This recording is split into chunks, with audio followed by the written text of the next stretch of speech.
Buen día, nuevamente como todos los días, y hoy en particular, en especial en esta emisión número 102 de Política a la Mexicana de este miércoles 5 de julio,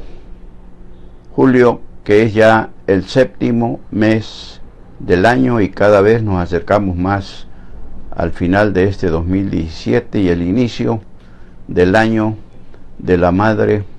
de todas las batallas electorales, dicen, como suelen decir siempre los políticos, el 2018, que finalmente sabemos cómo nos dan en muchas ocasiones gato por liebre, porque normalmente se impone el abstencionismo y también pues siguen aplicándose las mañas, los trucos que dicen que patentó el PRI, pero que aplican todos los partidos habidos y por ahí, a ver, los restantes 8 partidos con registro nacional, incluido el de la Honestidad Valiente Morena. Y la aprehensión del célebre comandante H, que puso de cabeza a la sociedad de Coatzacoalcos, que por un lado unos lloraban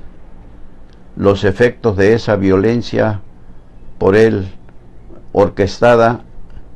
y otros reían y gozaban con su protección y apoyo económico principalmente. Es un embarradero de gente que leemos como en las redes sociales está flotando, está brotando toda esa podredumbre. Y vayan ustedes a saber, porque las redes sociales tienen también sus limitantes por esas situaciones que son aprovechadas por el fuego amigo y enemigo también para enlodar, y en algunos casos certeras, porque suelen llamar a las cosas y a las personas por su nombre. Es una situación que se recuerde nunca antes vivida en Coatzacoalcos y la región sur. Hubo sí hace muchos años un delincuente, él ingeniero civil, que llegó aquí como contratista procedente de su natal Tamaulipas, Tampico para ser exactos, Carlos Martínez, que se infiltró en el jet set, tocaba la guitarra, cantaba, los cautivó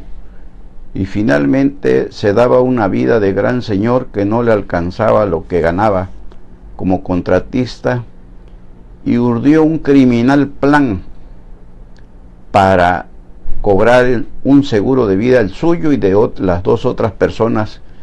que asesinó. Carlos Martínez convenció, entonces quebrado como estaba, convenció a un amigo que era el administrador del Hotel Valgrande, Jorge Cortés, que le decíamos el Loquillo, cuya familia con la que casó, la señora con la que casó, vivía ahí en Guerrero, entre Malpica e Hidalgo, y buscó por ahí entre los teporochos a alguien más o menos de su estructura física y lo invitó a libar, lo mató y lo metió a la cajuela de su carro. Ya para esto ya había invitado a Jorge Cortés a Barca para que lo acompañara a Reynosa, Tamaulipas, porque iba a cobrar unas facturas que le debían por algunas obras que habría realizado a Petróleos Mexicanos, Pemex, y normalmente se iba en avión a México y de ahí volaba hacia Tampico, Reynosa, pero en esta ocasión se fueron por tierra, ya llevando al teporocho asesinado en la cajuela. Carlos Martínez llevaba como copiloto a Jorge Cortés, y ahí en las curvas para bajar a Catemaco, todavía no había autopista, por supuesto, no había autopista, y ahí al bajar en las curvas, en una de ellas detuvo el vehículo simulando una falla mecánica, y si iba a bajar Jorge, dice: no, espérate, yo ya sé dónde está la falla, no te bajes, quédate aquí. Le abrió el cofre, estuvo un rato ahí viendo, se vino y traía pistola en mano y asesinó a Jorge Cortés, y dejó a Jorge en ese lugar. Sacó el cadáver del T-8, que tenía apenas unas horas, al que había matado la noche antes, y lo sentó en el asiento del chofer, del conductor. Entonces el carro ya lo había enfilado a propósito, para nada más con un empujón que el carro se saliera del acotamiento y se fuera al voladero.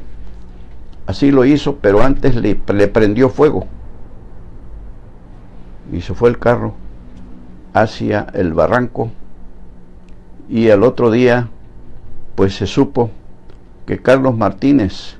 y Jorge Cortés habían muerto en un accidente automovilístico, pero Carlos Martínez había comprado un seguro de vida para él y otro para Jorge Cortés. El de Jorge Cortés se había puesto él como beneficiario, o la esposa más bien de él la puso como beneficiaria de los dos asegurados. Pero para la mala suerte y desgracia de Carlos Martínez, el seguro de empresa aseguradora no paga tan fácilmente. Investigan y le buscan por todos lados hasta saber que efectivamente los beneficiarios deben cobrar las pólizas correspondientes. Carlos Martínez cometió el error de estar en contacto telefónicamente con su esposa, y que vivía en la Ciudad de México para entonces, y pues el espionaje que decíamos que siempre ha estado vigente, le siguieron la pista, intervinieron las llamadas, lo aprendieron. Para esto ya se había hecho la cirugía plástica, y entonces mi maestro, uno de mis maestros del periodismo, don Javier Cea Salas, que en paz descanse, lo bautizó como el hombre de las 1000 caras. Y a Carlos Martínez lo aprendieron y lo trajeron aquí al entonces penal de Palmasola, pero un hombre muy audaz. Enamoró, estando ya en el penal, enamoró a la hija del director, o alcaide como le llamaban, para que urdir otro plan, y se puso muy solícito, muy servicial con el ingenuo director. Le permitía salir de las rejas para ir a la oficina, ayudarlo a hacer algunos trabajos en máquina de escribir. Ahí llegaba la hija, la enamoró, y bueno, se hicieron ya familiares. Y en una de esas tantas salidas indebidas que le permitía el ingenuo director del penal de Palmasola, Carlos Martínez levantó el vuelo, y hasta la fecha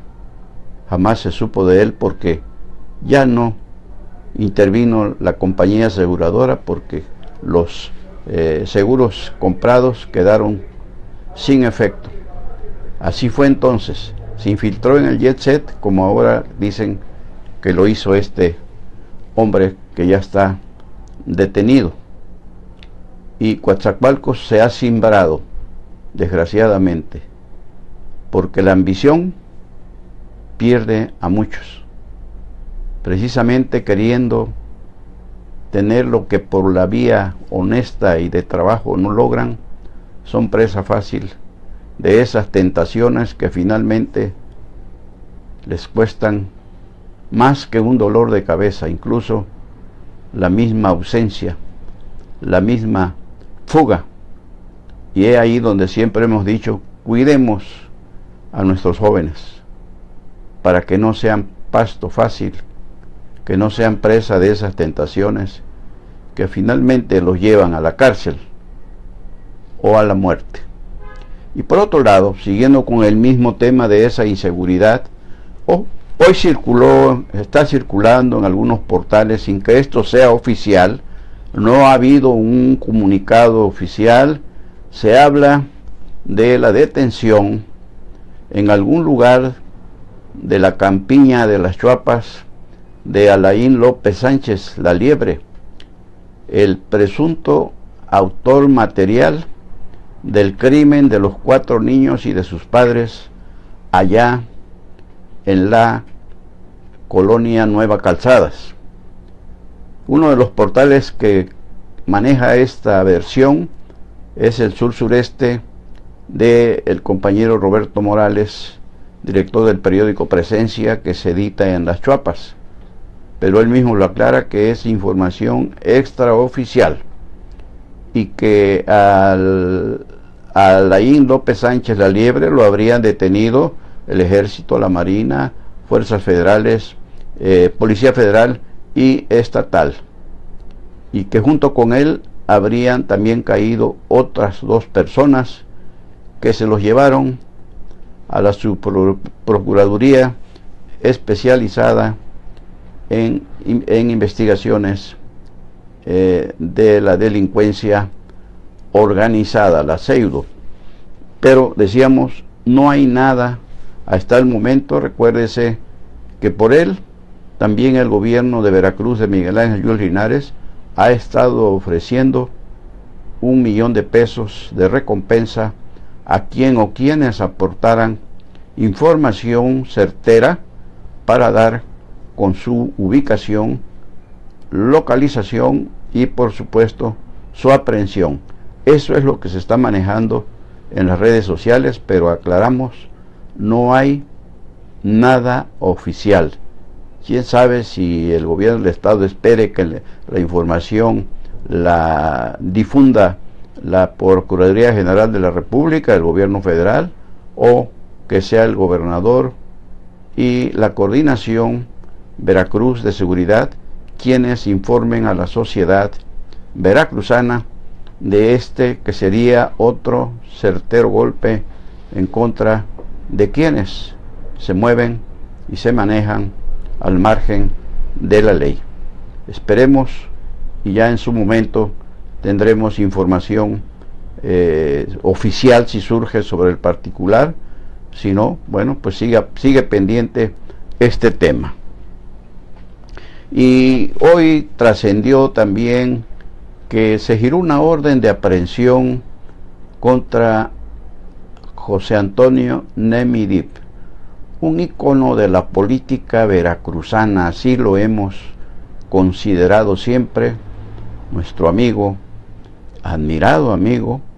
porque es un hombre con una capacidad, una inteligencia extraordinarias, que donde lo pongan da resultados positivos. Lógicamente que no es monedita de oro, porque también tiene la cualidad de que le gusta llamar a las cosas por su nombre, y él, entre otros cargos ocupados, fue secretario de Salud con Javier Duarte de Ochoa, a cuyo cargo renunció. Se dijo que lo habían renunciado, pero es que Nemi Dip puso el dedo en la llaga con las compras que se estaban haciendo de medicamentos a empresas, como los propios medicamentos de dudosa procedencia y de dudosa calidad. Eso él lo denunció. También denunció a la mafia sindical que regenteaba una mujer muy audaz que fue diputada local, o es diputada local todavía, plurinominal para variar, y cómo se traficaba con las plazas en detrimento de quienes con esfuerzo las habían venido trabajando y les negaban el derecho a la basificación. Sabemos cómo se ha hablado mucho aquí en el Hospital Regional de Coatzacoalcos, el Valentín Gómez Farías, y de cómo del tema también ha hablado en su momento oportunamente el líder sindical Juan Pablo Sosa González. Y Nemi Deep es un hombre tan polifacético que tuvo un programa en RTV, la televisión, la radio y la televisión de los veracruzanos, dice el eslogan, un programa que se llamaba El Molcajete. El Molcajete traía su delantal, daba recetas, preparaba platillos y hacía un programa muy ameno, hablando de todo, porque es un hombre con una preparación extraordinaria. El tema que le pongan, el tema que aborda. Fue también secretario ejecutivo del Sistema Estatal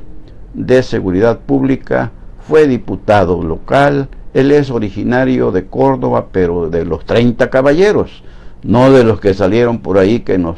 peinaron de raya en medio,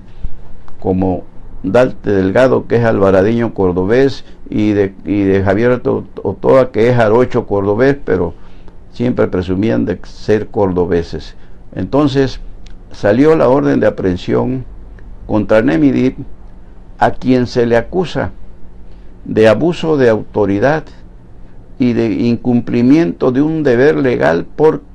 el escándalo de la torre pediátrica de Veracruz, que ayer aquí les platicamos de la detención del ingeniero César Augusto Morando Turrén, un beneficiario de la corrupción duartista, recomendado de otro que no canta mal las rancheras también, sino muy bien, por cierto, el diputado local actual Vicente Benítez González. Nemi Deep siempre denunció todos esos contratos que se dieron prácticamente por asignación directa, no por convocatoria. Y el ingeniero César Augusto Morando Turrén recibió por ese solo concepto casi 200 millones de pesos, y por otras obras más, para un total de más de 400 millones de pesos, que le habría quitado no solo el diezmo que tuvo que dar a quienes le entregaron esas obras por asignación directa, sino también las que el que a él le correspondía corregido y aumentado. Bueno, pues Nemi Deep salió de la Secretaría de Salud señalándolo Duarte de corrupto, cuando que como el mismo Duarte ha platicado algunas veces, dice, cuando Yunes Linares lo señalaba, él decía: Yunes Linares me recuerda al ladrón aquel que gritaba: allá va el ladrón, atrápenlo, atrápenlo, y el ladrón era él. Así hoy vemos a Duarte a la distancia respecto a José Antonio Nemi Deep, que por cierto encargó a su sucesor en la Secretaría de Salud, Fernando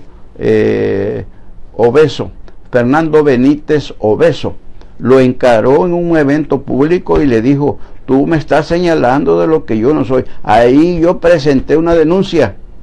en la Procuraduría General de Justicia, hoy Fiscalía, que ya estaba entonces a cargo de Luis Ángel Bravo Contreras, el Fisculín, como le dicen, y le decían y le siguen diciendo. Y se hicieron de palabras precisamente porque Nemi, que es un agente de mucho valor civil, fue a reclamarle personalmente a Fernando Benítez Obeso los señalamientos injustos, dijo él, que le estaban haciendo. Y uno se pregunta, y si era Nemi Deep culpable, ¿por qué no lo aprendió Duarte de Ochoa? ¿Y por qué hasta hoy un juez del puerto de Veracruz expide, gira, obsequia esa orden de aprehensión en contra de José Antonio Nemi Deep, que sigue declarando: yo denuncié en tiempo y forma, lo que estaba sucediendo en esa torre pediátrica, pero que no era la Secretaría de Salud a la que le correspondía supervisar esa obra, sino a la hoy Secretaría de Infraestructura y Obra Pública del Gobierno del Estado en tiempos de Gerardo Buganza, también que sabemos cómo está también embarrado en esa corrupción duartista el diputado local con licencia Gerardo Buganza. Y José Antonio Nemidip está en el ojo del huracán y no lo aprenden porque goza de un amparo de la justicia federal. Por eso hoy habría hecho algunas declaraciones en el sentido de que él sigue reiterando que él denunció esa situación de corrupción y otras tantas como el tráfico con las plazas en la Secretaría de Salud. Ojalá, lo deseamos sinceramente, porque Nemidip, insistimos, repetimos, lo conocemos años fue también director de comunicación social del gobierno del Estado y siempre un hombre con una estatura que defiende y demuestra en los hechos que es hombre bien nacido, que lógicamente nadie es perfecto, por supuesto, pero es un hombre que suele ser, como decía el gran bate veracruzano Salvador Díaz Mirón, de esas aves que cruzan el pantano y no se manchan, como lo dijo en su momento Andrés Manuel López Obrador, y ni bien terminaba de decirlo cuando ya su ropaje lo había manchado. Evita la terrible Cadena Sandoval, Rocío Nale, Amado Cruz Malpica y Manuel Huerta Ladrón de Guevara, que en el apellido lleva la fama. Así están las cosas con José Antonio Nemidip y la cosa se va a poner buena, porque es un hombre que sabe mucho de todo y de derecho también, y va a llevar su propia defensa, como amenazó el doctor en derecho Fidel Herrera Beltrán, que se iba a defender él solo y no se ha parado por aquí, vaya, no regresó ni por el cambio. Esperemos y también comentaremos. Y hoy circuló también una información manejada por el periódico El Financiero de la capital del país, especializado en finanzas, por supuesto, donde habla de unos resultados que sobre corrupción, estudios que sobre corrupción maneja el INEGI, el Instituto Nacional de Geografía y Estadística, el INEGI. ¿Y qué dice el INEGI? Pues que son 5 delegaciones del Distrito Federal, de la Ciudad de México, perdón, donde destaca la delegación Cuauhtémoc como de las más corruptas del país, pero también aparece Coatzacoalcos como uno de los municipios o el municipio más corrupto de México. Y la pregunta es, ¿qué dirá a todo esto nuestro joven alcalde Joaquín Caballero Rosiñol? Hasta este momento, que sepamos, no ha hecho ninguna declaración. Y esta versión, esta información, esta noticia, no lo dice las redes sociales, lo dice el INEGI, que está capacitado, autorizado y tiene toda la autoridad moral para decir esto es así, porque cuando habla es porque ya tiene los pelos de la burra en la mano. Aunque también no olvidemos que se descubrió en un momento que se estaban manipulando los índices de pobreza en el país, y dijeron que, como siempre decía mi padrino Gabriel, siempre hay pendejos que caen con la culpa, y el caso nada más es buscarlo y encontrarlo. Le echaron la culpa al sistema del INEGI, que hubo por ahí algún problema que pues tergiversó los datos, así como le hicieron al candidato del PANAL en Minatitlán a la presidencia municipal, que de pronto a las 3 de la mañana tenía 8,000 sufragios y al otro día a las 6 ya lo habían dejado con 3,500 o 4,000 votos nada más, y dijeron que se habían brincado los datos de Morena hacia el PANAL, y así se la llevaron hasta que finalmente cosas que suelen suceder. Y ojalá por Coatzacoalcos, por la investidura propia que tiene y porque es su obligación, Joaquín Caballero Rosiñol salga a explicar esta situación, se ponga en contacto con el INEGI,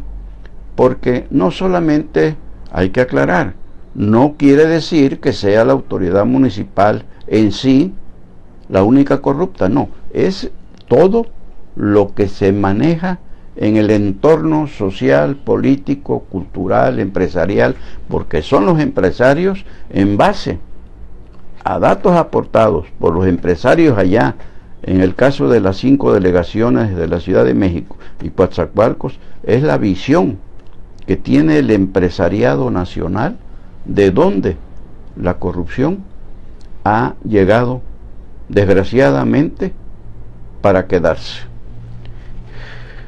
Y las zonas económicas especiales siguen su marcha ascendente, afortunadamente, siguen creciendo a pasos gigantescos, y este próximo 12 de julio, hoy estamos a 5, o sea que sería esto el próximo jueves, de este jueves en 8, allá en Los Pinos, la residencia oficial, el presidente de la República, Enrique Peña Nieto, acompañado de los gobernadores de los estados donde tendrán presencia las zonas económicas especiales, como Miguel Ángel Yunes Linares de Veracruz, va a firmar la declaratoria oficial del inicio de la puesta en marcha de esta gran de este gran proyecto, y al mismo tiempo va a asignar el decreto correspondiente. Allí también estará el jefe del gobierno federal para estos proyectos, decíamos, de las zonas económicas especiales del Istmo Oaxaca, Istmo Veracruz, el de Puerto Chiapas, Lázaro Cárdenas, y tenemos entendido que hay otras dos, creo que de Guerrero y de Yucatán. Hoy estamos en condiciones de decir, por declaraciones que hizo el ingeniero Marco César Teruel Cotero, ex alcalde de Coatzacoalcos, al compañero Gilberto López Chón, y que se publican hoy en el periódico Notisur, esta información, y reitera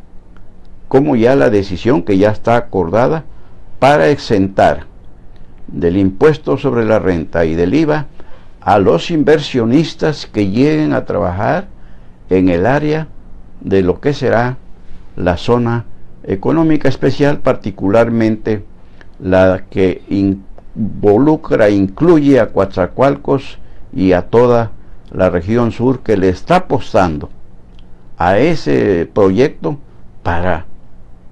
retomar el rumbo progresista que siempre ha tenido la región, para reactivar la economía y para generar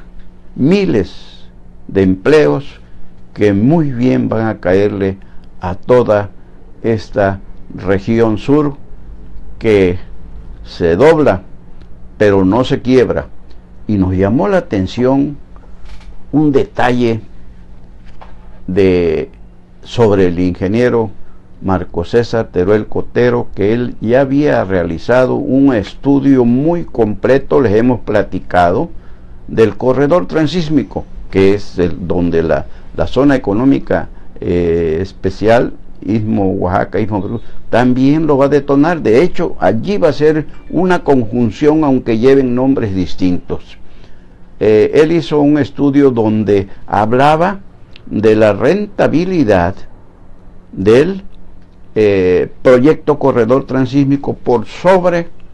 el canal de Panamá. Es decir, menos tiempo de travesía, movimiento terrestre,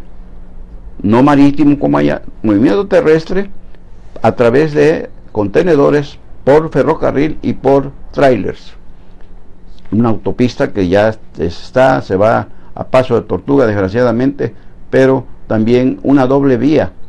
del ferrocarril, eliminando muchas las curvas prolongadas y otras zonas de vados y todo eso, para que la velocidad del tren sea, pero sin ningún obstáculo, y haya una cercanía en cuanto a tiempo de recorrido para darle más agilidad a ese corredor transísmico. Pero nos llama la atención que pese a ese estudio y ser el ingeniero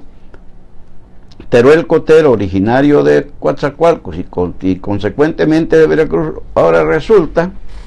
que Marco César Teruel Cotero es el representante del estado de Oaxaca frente a ese proyecto de las zonas económicas especiales, y ha estado muy en contacto, por supuesto,